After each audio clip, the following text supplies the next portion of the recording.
Greetings, ladies and gentlemen, boys and girls, one and all. My name is RidleyRavineIceCream, and welcome. What the? Okay, the lights are out. That's never happened before. Okay, let's see here. Alright, where is that light switch? Okay, come on. Where is it?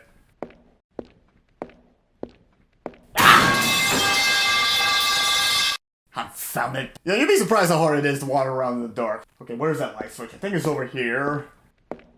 Here we go. Let there be light.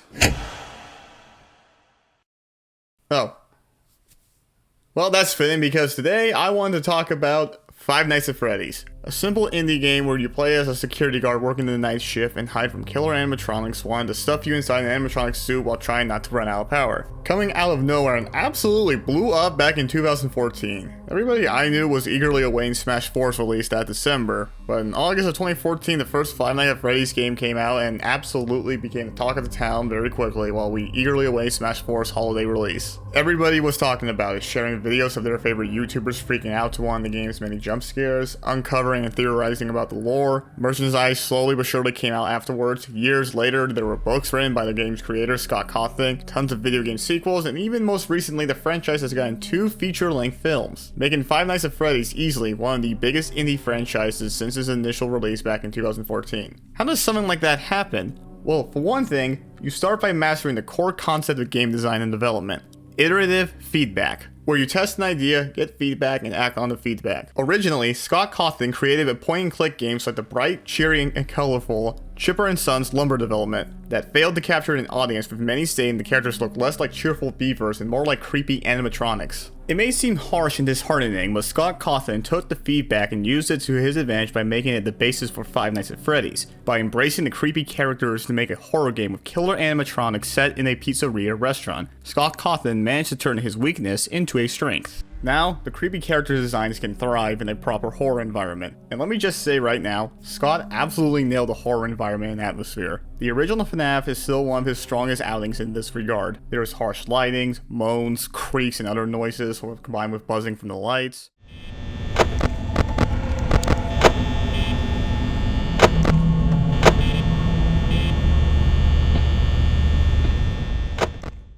And a dwindling power system designed to creep you out and keep you on edge before you even see a single animatronic. And the animatronics themselves are often kept in the dark with limited vision, obscured by security camera footage, with the characters making unnatural expressions meant to unsettle players. The game may have limited movement, everything is conveyed only using images, but when these guys move, they move suddenly and startling. Everybody knows and remembers Foxy for a good reason. The other element of horror here that is mastered is mystery and ambiguity. The pizzeria is littered with posters that randomly change and tell pieces of a story. Tales of missing children, the animatronics suddenly begin to smell and emit a strange, unknown ooze while a perpetrator remains at large. Nowadays, thanks to additional games, books, and movies, this has all been expanded and confirmed to the point where everyone involved has been named and fleshed out. But the mystery and debate of fans still trying to piece this all together over the years in several sequels was a big piece of the appeal. Even nowadays, with most of the mysteries for this franchise has mostly been revealed, the lore is still engaging enough, and I would advise new players and fans who want to try and uncover things themselves to go right ahead.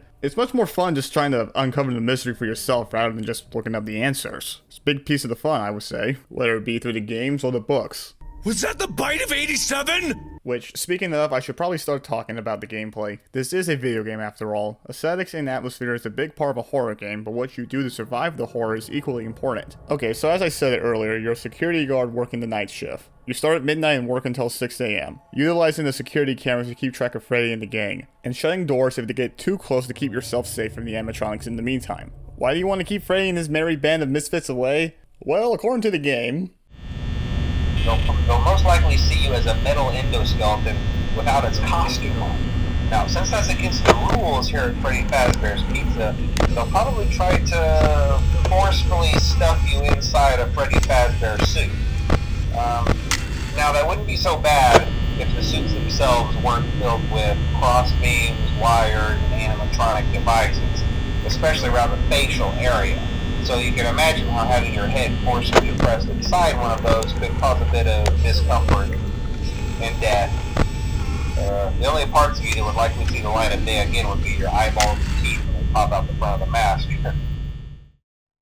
Yeah. Best keep them away until your shift ends. And then afterwards, you come back again the next night for another round of work because technically nothing bad happened to you last time. The other important thing to keep an eye on is that power meter in the bottom of the screen. Everything you do costs power, and you don't want to run out as that gives Freddy and his friends an express ticket to the office complete with a jump scare. As for how Freddy Fazbear's Pizzeria is able to afford state-of-the-art animatronics but can't afford a power generator that works all night, I don't know. Maybe Scott explained that in one of the books or online or somewhere. I have no idea. I never read the books, I just played the games. But in all seriousness, having the power usage system does wonders in keeping the gameplay tense and interesting, making you hesitate and tense up as you try and pinpoint the animatronics in the dark, or maybe try not looking for them and just watch the blind spots for a bit to save power. But don't take too long, some of them are like Foxy and they get active without the cameras on them. You only have so much power to keep yourself safe, and they're coming for you. Can you last until 6 AM? That's a great feeling for a horror game, and when you play the game on its terms, when you get that feeling of fear coming over you, it's great. It's one of the best horror experiences I've ever had playing the video game. The key word though is on its terms, because if you break those terms, the game snaps in half. Okay, so let's talk about snapping this game in half. If you utilize the optimal 420 strategy, it trivializes the game and makes the animatronics a non-issue, which also removes any horror and tension FNAF had going for it. You know, the main appeal of a horror video game, and without any horror and tension, it makes the game not fun to play or watch. Which is why I would recommend to others that they avoid utilizing the 420 strategy. Not using it makes the game more fun and challenging, and getting to 6 AM more rewarding, at least in my opinion. Especially in later nights when you're juggling all the different animatronics. And thankfully, if I want to relive one of the later nights or try my own challenge, I can use the game's custom night, where you can customize the difficulty for each of one of Freddy's and his friends. And it's exactly what it sounds like, letting you customize and replay things to your heart's content. If you want to fight one character, you can do that. If you want to make things easy in order to understand the lore, you can do that too. Or try your hand at the 420 difficulty. Oh, yes, the 420 difficulty. How do I describe that properly? Let's see here. It's about as hard, difficult, and painful as being forcibly shoved into an animatronic suit. No, I'm not kidding. The animatronics all make a beeline straight for the office, and if you slip up once, you're pretty much dead. It is that hard. Like, even Scott Cawthon couldn't do it himself when the game first came out for the longest while. And even with the optimal 420 strategy, it's still pretty difficult. To this day, I still can't do it, and even then, I'm not in a rush to do it because all you get is just another star on the game's title screen alongside an achievement. So, yeah, I think I'll just stick to the main game, thank you very much. Okay, my problems with 420 mode and the optimal strategy aside, Five Nights at Freddy's was and still is a great indie horror game. With so much going for it, it was pretty easy for Five Nights at Freddy's to take off and become a trend back in the day, becoming a favorite to watch others play online or play yourself, as the game received many ports over this many years. There's a version available for users on iOS and Android devices that works fine from what I hear, but the main versions I hear about are console ports for the Nintendo Switch, Xbox One, and PlayStation 4 by Click Team LLC. It's how I recorded the gameplay footage for this video and the main stuff you've been seeing throughout. Everything I've talked about thus far is universal across the different versions, but from here on out I'll be discussing the differences with the console versions. First up, a quick warning for anybody playing on consoles, there's a white flash effect used to switch cameras. On smaller devices like your phones or computers, there's nothing really to worry about, but on large modern HD TVs in the dark, that can start to hurt your eyes after a while. I also noticed things look stretch. I don't know how my footage will look on YouTube, but while I was playing and recording, places like the office looked stretched with this fisheye effect, making things look like they weren't ported properly for a larger screen. Thankfully, there wasn't any problems with the security footage. Thanks to the proper lighting and unsettling nature of Freddy's minions, they remain just as scary as the original, so your favorite scares are going to be preserved. Although you definitely need to get used to running out of power on consoles. Like, I'm playing this on the PS5 and with a controller instead of a mouse, which causes its own problems. Okay, so switching cameras uses power, and on PC you could just click on the camera you wanted with the mouse, but now on consoles we have to manually switch between the cameras with a joystick. So what previously was one simple click with a mouse is now switching between multiple cameras with multiple toggles on a controller that uses more power. For night 3 onwards, all my nights were completed by running out of power and hoping 6 AM came around before Freddy came around for some quality one-on-one time together.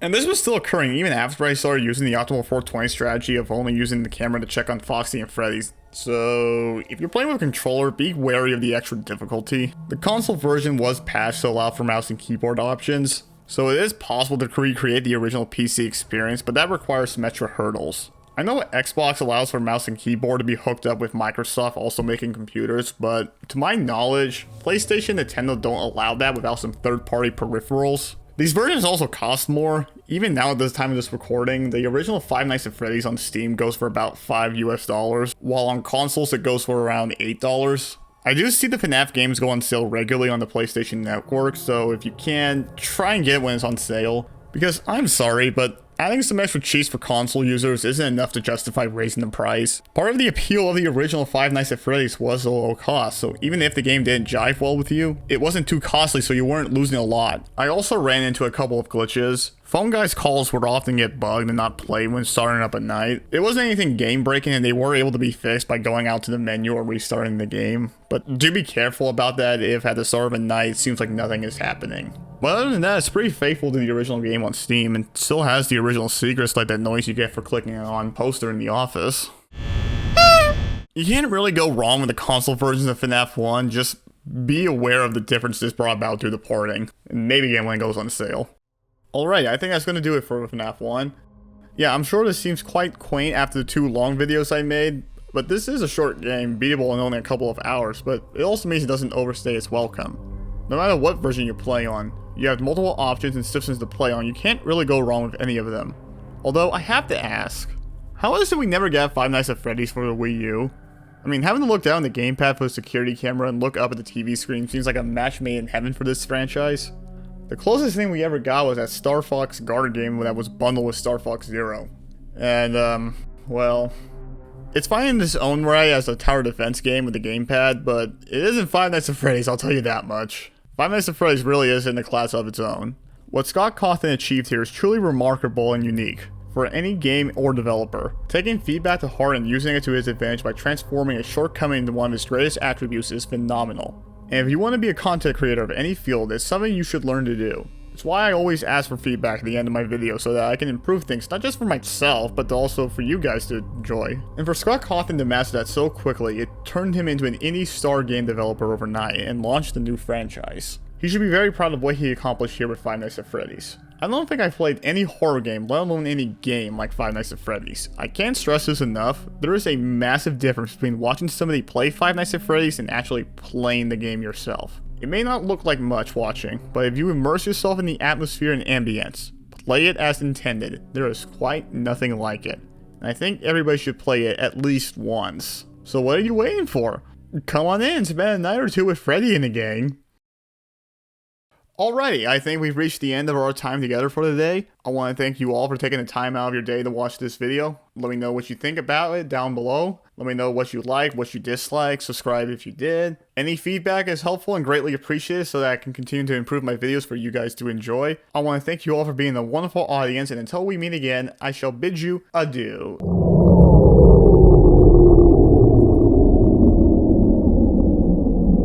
Now, great, the power went out again.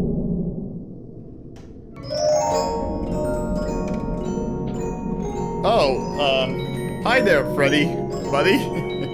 How you doing? Freddy? Hey, is someone out there? A little help here? Please? Overlord? Overlord? You out there? Buddy? Give me a hand here! Somebody!